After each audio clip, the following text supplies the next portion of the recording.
हनुमान जी।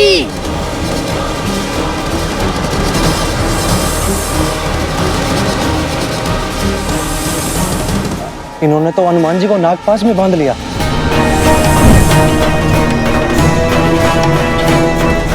हमें इस सर्प को भेजना ही होगा कुश। भयभीत ना हो हनुमान जी, हम अभी। अरे ये बुलाने के स्थान पर रुक जाने का संकेत क्यों दे रहे हैं आप?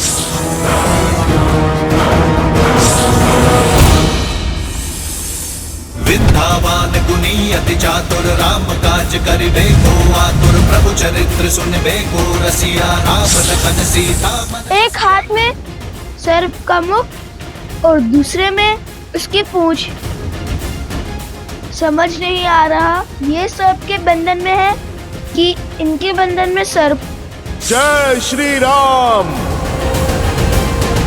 लाल देह लाली लसे अरुधरि लाल लगू वज्र देह दानव तलत जय जय जय कपीसू।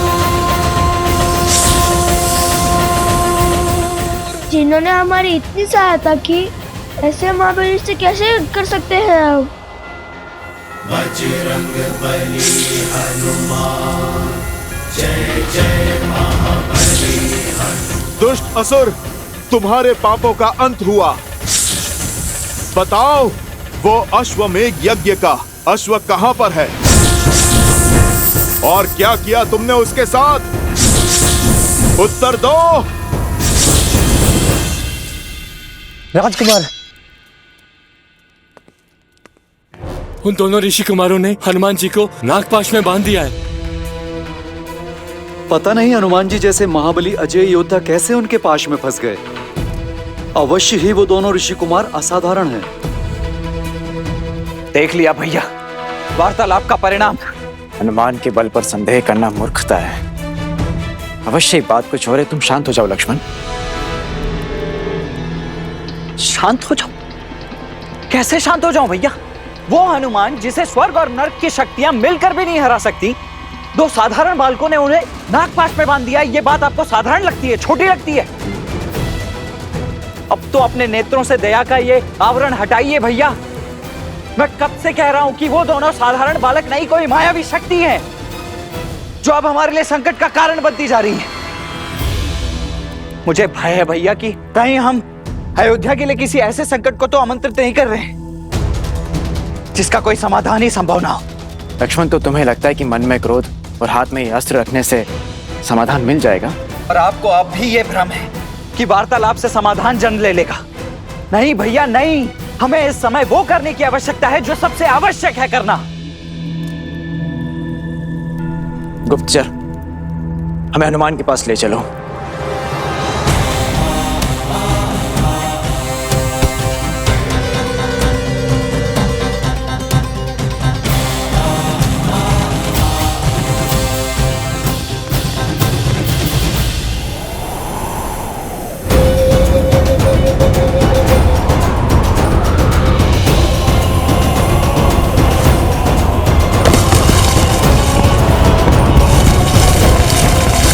संभालिए।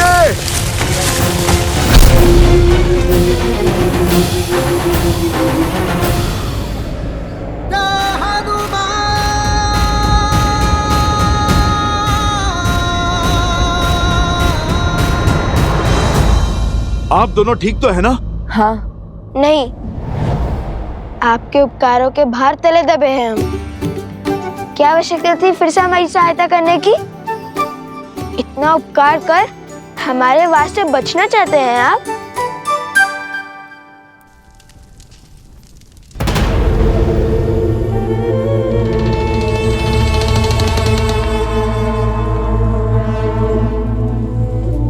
यहाँ खड़े खड़े सूर्य को क्यों ताक रहे हैं महाराज? प्रतीक्षा कर रहा हूं बानासुर, एक पहर, इस एक पहर के बीतने की। और फिर क्या होगा? संसार का सबसे बड़ा यज्ञ वंश होगा। राम नाम की जिस धागे से पूरा समाज बंधा है, उस धागे का रेशा स्वाहा होगा, स्वाहा होगा। राम राज्य स्वाहा होंगे लव कुश के स्वप्न, और स्वाहा होगा अश्वमेध यज्ञ का अश्व। आने वाले पहर में सूर्य के साथ साथ राम राज्य का स्वप्न भी अस्त हो जाएगा।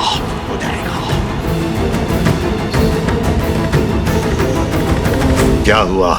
केवल इतना सा कार्य तो मैं भी कर सकता था महाराज। फिर मेरे स्थान पर आपने उस सर्प को क्यों भेजा? अश्व तो मैंने भी खोज लिया था।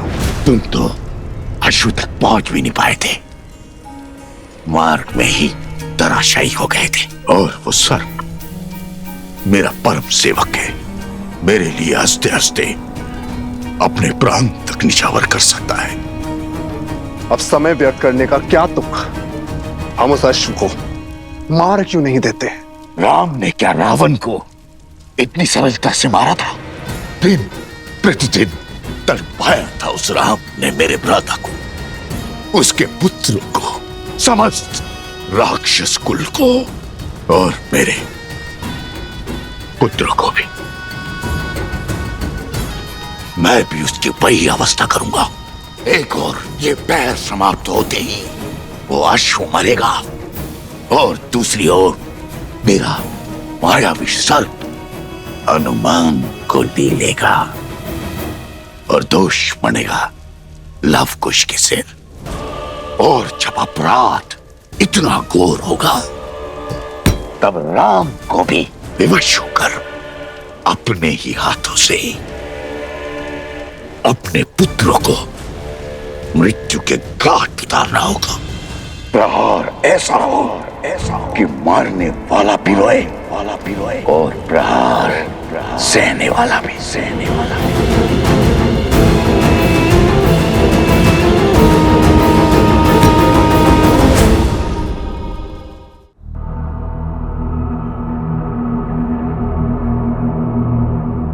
अरे वो सर्प तो अदृश्य हो गया।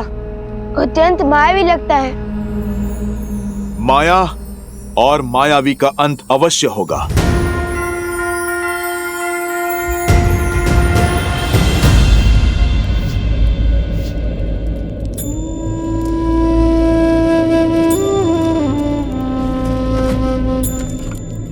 प्रकृति ने अकस्मात कैसे भयावह करवट ली है। नदी में भी तीव्र उफान है।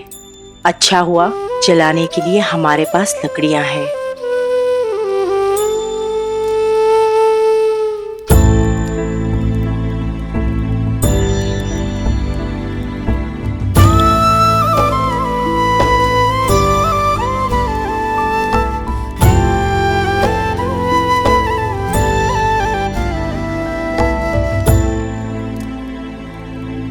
लवकुश,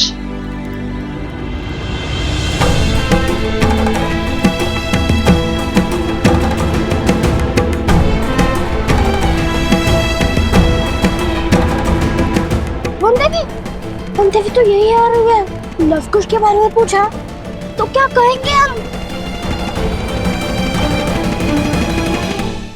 वन देवी हमसे कुछ क्यों पूछेंगे? भैया, आपको अपने पुत्रों की सूचना लाने के लिए तो भेजा था ना उन्होंने। अरे हाँ, माता का मन है, सत्य पता चलते ही विचलित हो जाएगा। हमें तो प्रणाम वन देवी। सोमकरण, लवकुश कहाँ है? तुम्हारे साथ नहीं आए वो? वन देवी, वो दोनों हमारे साथ नहीं है। तुम्हारे साथ नहीं है?